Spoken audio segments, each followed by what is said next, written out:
This is Kathy Beal of EmpowermentUnlimited.net with Astro-Insight for the week of September 18, 2017. We are coming to grips with the meaning of all the fiery energies of August.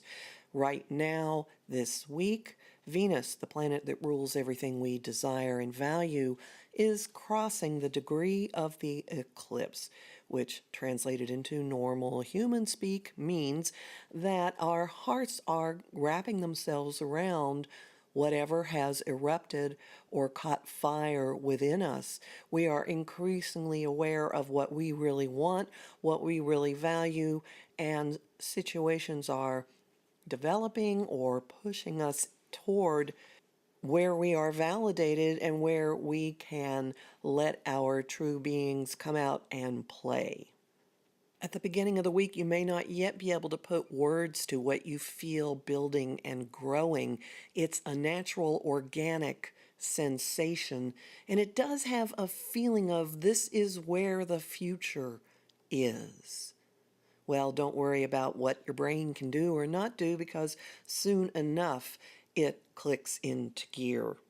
Venus, the planet that rules everything that we value and desire, switches mode this week. She leaves the fires of Leo for Virgo, which some astrologers see as an unhappy place for her to be, but I disagree. This is Earth Mother mode.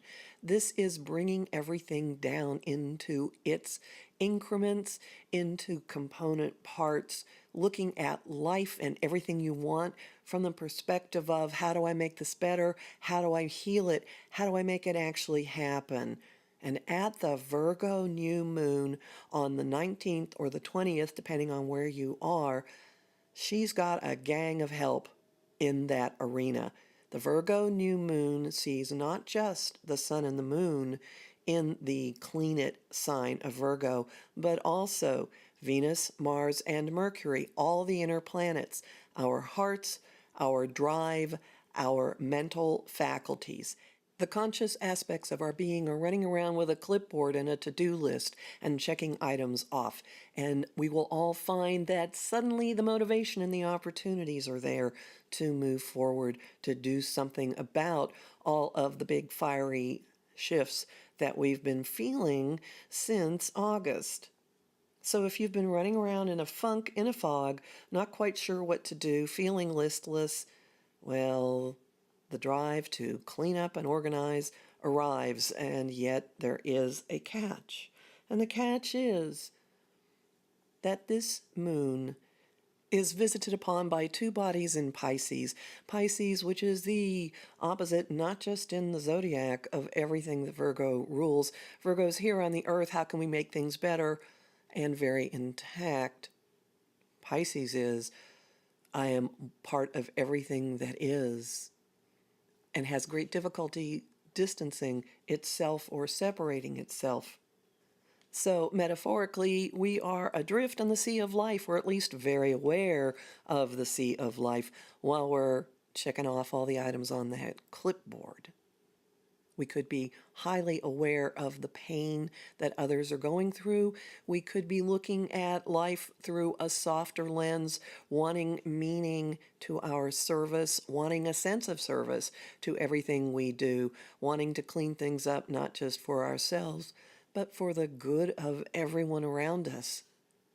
And you know, change does begin on a very small level. Healing of huge problems does begin with tiny steps, tiny steps. They add up, and when a lot of people engage in tiny acts, they add up. This otherwise incredibly intellectual moon energy is infused with bittersweet sorrow, nostalgia, and a sense of something that is far, far greater than any person. So we may be extremely aware of our wounds, of our individual wounds, of the wounds to our planet and our psyche, and those awarenesses will probably beam into everything that we're doing and also affect the way we go about some of the items on our list, and the way we actually describe some of the items on our list. Great personal clarity comes out of this.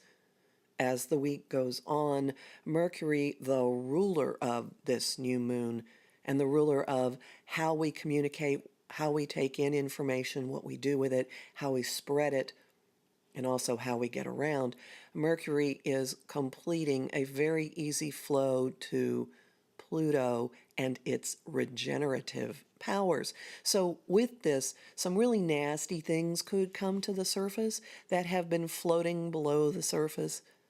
And when you acknowledge and name a monster, it often loses some of its hold on you. And whether or not that's what you experience, you will probably get much greater clarity about yourself.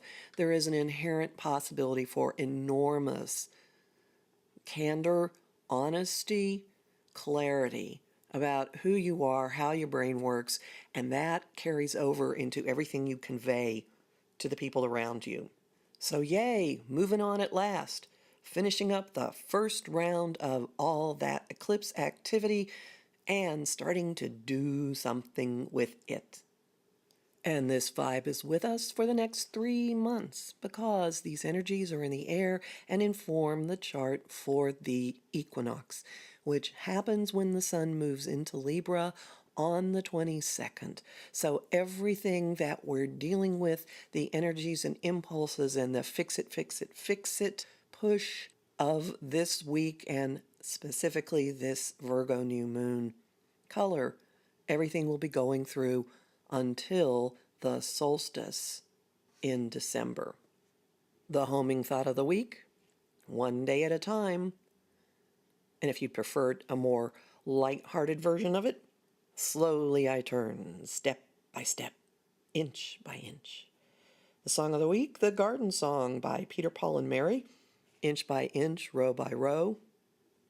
And bonus song, Put One Foot in Front of the Other, from some Rankin and Bass Christmas special. I'm not even going to bother to look it up. I give in to Neptune in Pisces right now. And the image of the week is a bullet list. You'll find more information about all of this in my forecast for the Virgo new moon, which is already up at my site, empowermentunlimited.net, where you can sign up for my mailing list and book a session with me. Talk to you next week.